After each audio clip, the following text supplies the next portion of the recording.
start the season? Where'd all that comfort come from? Just my teammates. My teammates just telling me to keep on shooting. I've been in a slump for the past 2 weeks now, but my teammates are always telling me to keep on shooting because they know I'm a good shooter. So that's that, and just reps. I get a lot of reps in practice, after practice, and I really respect my craft. So I love basketball. So this is what I do for real. Once you hit that first one, is it like, okay, here we go? Yeah, for sure. That's when the floodgates start coming, for sure. And then you must feel like, okay, that's going to really help the team. Is that why you keep shooting? Yeah, definitely. I'm a shooter for this team, and I think that's what I got to do to help my team win. Because then your struggles against Arizona State, but you come out here like you're neck and neck with these guys. You're in there for more than 3/4 of the game. Is there something about just being crosstown rivals, or what was it? No, it's not even that. It's just all about coach was always big on next play. So that's something I developed throughout my years. I had a lot of ups and downs. So this was a big game. So just stay next play. That's pretty much it for real. What did they do to finally take control? Control of what? Of the game. Just mistakes, rebounds, and that's pretty much it. But we'll be better, though. I think this is a good step in the right direction, and that's pretty much, yeah. It's neck and neck for more than 3/4 of the game. Is it? Well, we actually played our best 13 minutes of the year against Arizona State. We actually built a 17-5 lead over there, but then didn't sustain it. And I thought tonight we played our best 20 minutes of the season, but didn't sustain it. Turnovers hurt us. They went inside effectively in the second half. They got, points in the paint, second shot opportunities, some off some missed block-out assignments on free throws that were, problematic for us. At some point, they're going to make shots. I thought defensively holding them to 22% from the three in the first half and 37 overall. That's where we needed to be. But they stepped up their aggression level, got on the glass. We were fighting some foul trouble. So what I really emphasize with our players is, it's about getting better. And I thought this was a big week for us. Arizona State was Tuesday, and then a couple days of prep to come back on Saturday against another quality team. So we made a step in the right direction, but we're not into moral victories, as coaches like to say. So disappointed with the outcome, but encouraged by the progress we made against a good team in a tough environment. Should Justin help prepare? Because of this, he wasn't able to. Because he recently was hired, he's naturally focused. I think they might have been in Cancun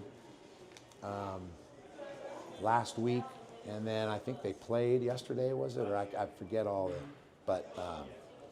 But when he's able to spend time with us, he's been terrific. We think the world of him. He's family, as we say. But naturally, he's focused on his responsibilities with the Aztecs on the women's side of things. I was going to say about Bendji's performance. I think he was 0 for 10 in threes, and today he comes out like he's Steph Curry. Yeah, and he shot really well yesterday. We came in practice last night. And sometimes, not always, sometimes you practice really well, and then none of it carries over, and sometimes you practice poorly and you come out like gangbusters. That's part of the mystery of working with 18 to 22-year-olds.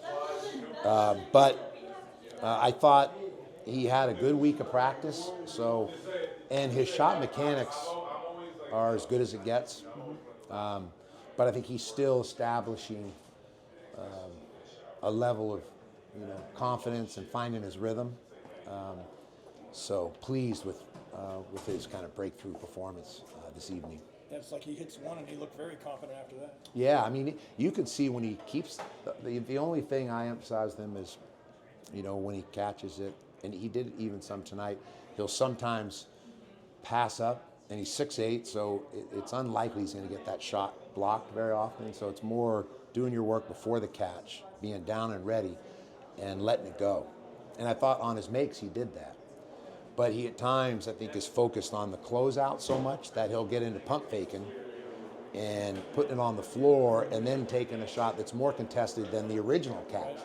And so we've worked on that some, that having a mindset of letting it go. And then we can offensive rebound it, if he misses it, or at least try to offensive rebound. So I think he made progress in that regard in terms of being down and ready. And and no hesitation. For a long, long time, the two Division I schools have been you guys and San Diego State. Now it looks like UCSD is wiggling itself into this discussion. What do you think they're going to be able to accomplish in making this maybe a three-team thing? I think, yes, San Diego basketball at all levels, has always had good history. But, even looking at San Diego City College's success and San Marcos through the years, Point Loma, and as you mentioned, UC San Diego is definitely a rising program, and we're trying to climb the ladder in our conference and become more competitive. And San Diego State's seemingly for decades had a successful program. So it's a good thing when the high school prospects. It's also a place where high level players are coming out of San Diego, and some are staying home and some are going elsewhere. But glad that people understand and respect how good basketball is in San Diego. Some programs it takes a while to really get competitive, but can UCSD get there more quickly, do you think, than others? I think so. I mean, terrific coaching staff, great education. San Diego's a great destination. And now that they're having success, that gives you more traction and kind of fuels your ability to recruit at a high level, which is the lifeblood of every college athletic program. And that success, can create momentum for building a program.